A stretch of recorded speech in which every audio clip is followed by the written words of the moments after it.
Ya, sampai lagi dia selfie tuh Pak, foto. Goodbye grandmother. Hati-hati, orang ke kubur bukan sesaat Pak, tidak kembali lagi. Dan pada saat itu yang kita butuhkan doa-doa dari anak yang soleh dan soleha. Pada bapak-bapak yang diberi rezeki berlebih oleh Allah Subhanahu wa taala, ingat orang tua. Caranya apa? Kalau ada rezeki, bikinkan masjid atau musola untuk orang tua. Kepada anak-anak almarhumah, kalaulah boleh berpesan, kalau ada harta ditinggal almarhumah, tidak usah kita bagi-bagi jadi warisan buat anak. Memang hak kita, tapi anak yang soleh dan soleha dia akan bermusyawarah. Dan kakaknya berkata, itu ada rukonya ibu, itu ada tanahnya ibu, dia tidak pernah nikmati, kasihan, lebih baik jual, jadikan wakaf. Dan anak pun tidak akan pernah miskin kalau dia membahagiakan hartanya untuk orang tuanya. Dan ada orang miskin kalau hartanya digunakan untuk bahagiakan orang tuanya. Ya, dua, anak yang soleh dan soleh yang pertama. Yang kedua, yang bisa menolong kita, sedekatun jariah. Sedekah. Bapak tahu ketika orang masuk di kubur, ada 5 jenis manusia yang menyesal ketika masuk di kubur. Dia gosok matanya dan dia bangun. Lalu dia bangun, dia lihat ada malaikat di depannya dan berkata, malaikat, saya di mana ini? Malaikat berkata, kau sudah meninggal. Kembalikan saya. Meskipun sesaat. Ya bolehlah kalau disebut, ya 5 menit saja. Kembalikan saya untuk sholat, bukan. Untuk puasa, bukan. Untuk bertobat, bukan. Untuk haji, bukan. Untuk apa? Jenazah ini berkata, kembalikan saya ke dunia. Sekejap saja, saya hanya ingin berkata, harta yang saya miliki, saya belanjakan fisabilillah. Sudah itu ambil lagi nyawa saya. Kenapa begitu perkataannya? Sholat hanya bisa didapati pahalanya ketika sholat. Haji hanya bisa kita dapati pahalanya ketika haji. Demikian juga dengan puasa. Tapi sedekah tidak akan pernah putus selama yang kita sedekahkan itu jalan terus. Kalaulah ada pengurus masjid di sini, kalau ada orang sumbang, jangan simpan jadi saldo. Kalau Bapak simpan jadi saldo, maka amalnya orang yang menyumbang tidak akan jalan.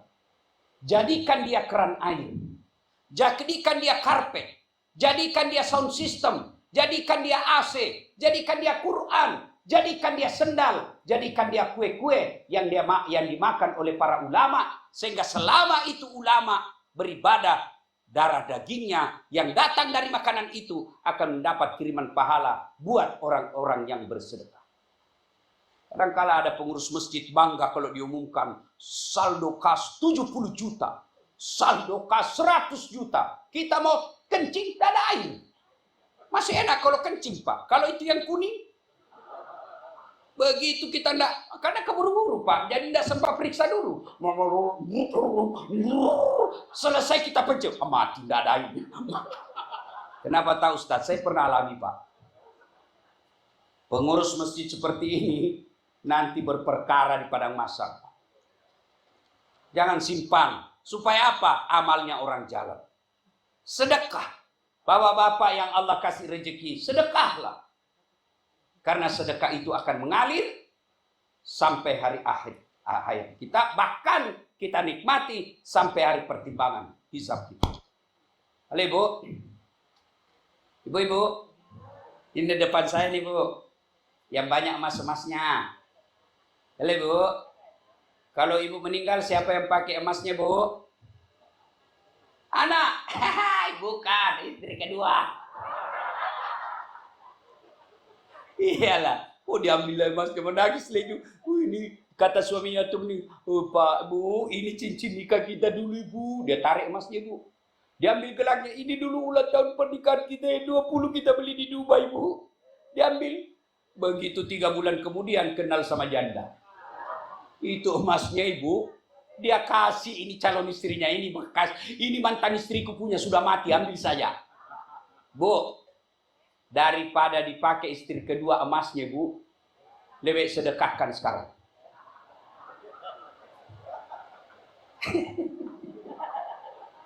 Ayo, bapak-bapak yang punya mobil, punya emas, punya deposito, Bapak meninggal siapa yang nikmati? Anak, bukan anak mantu. Iya, kalau mantu kita soleh, kalau kurang ajar, dia pakai judi, dia pukuli anak gadis kita.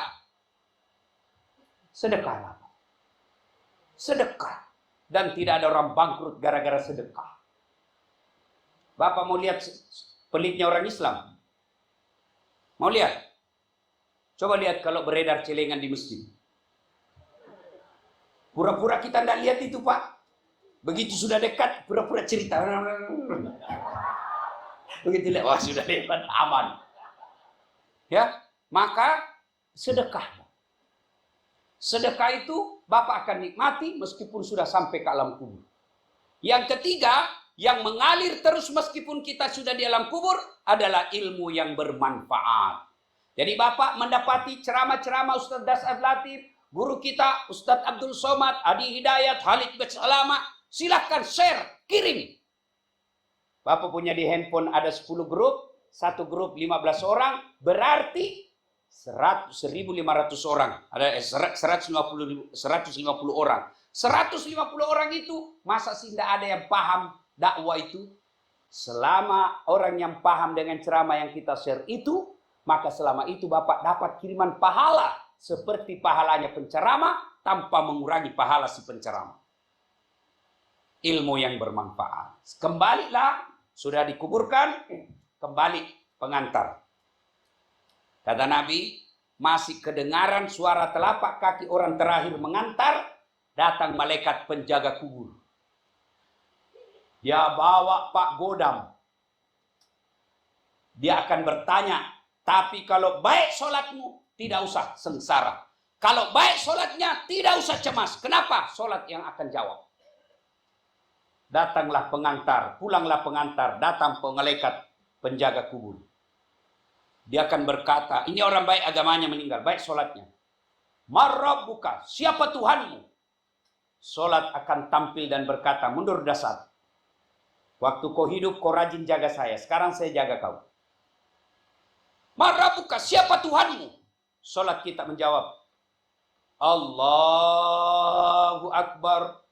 Mungkar geling kepala. Jago tawain. Ditanya lagi, man nabiyuka? Siapa nabimu? Salat kita lagi menjawab, asyhadu an la ilaha illallah wa asyhadu anna Muhammadar Rasulullah. Malaikat berkata, makin hebat orang Lampung ini. Dia bilang mungkar, kir. Nakir. Dia bilang kir. Dalam kitab bukan begini, ini bahasa Das'ad supaya Bapak lebih gampang mengerti.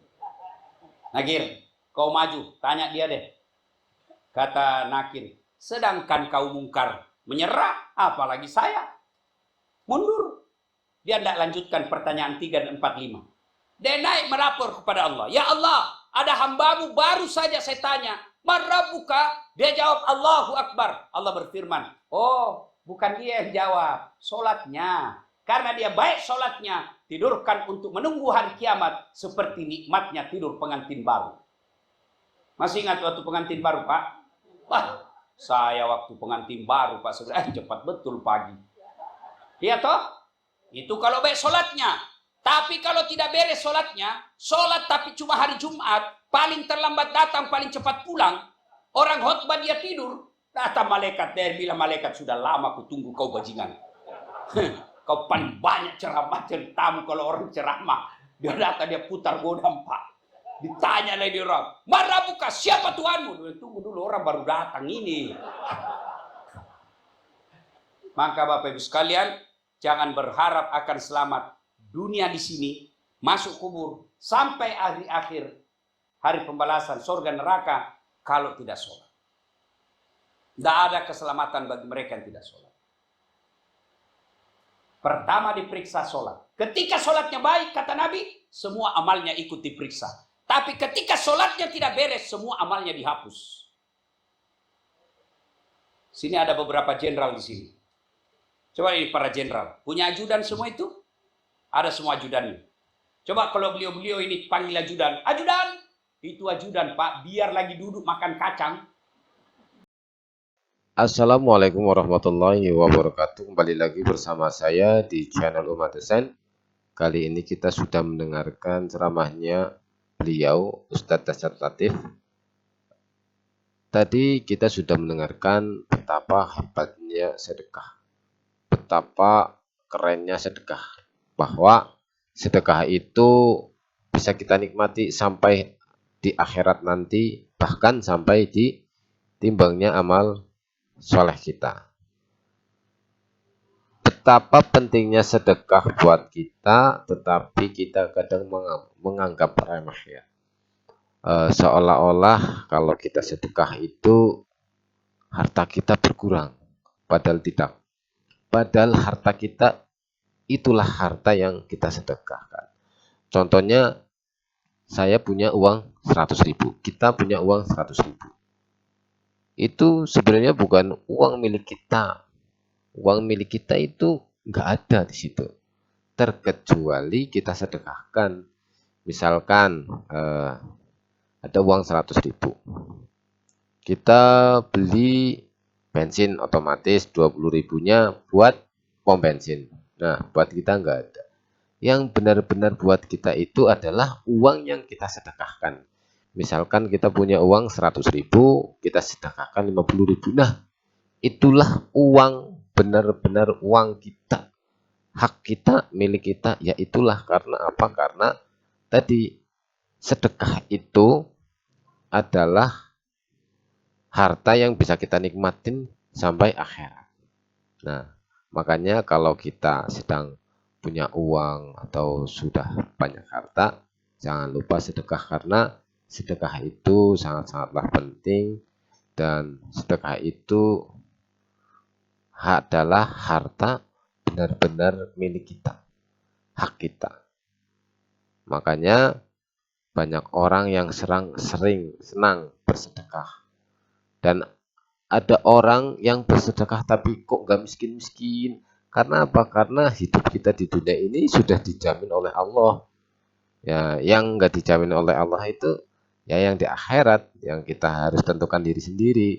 Makanya kalau ada orang sedekah, ya dia nggak akan miskin, karena bukan berarti harta kita berkurang, tapi harta kita makin banyak yang untuk di akhirat.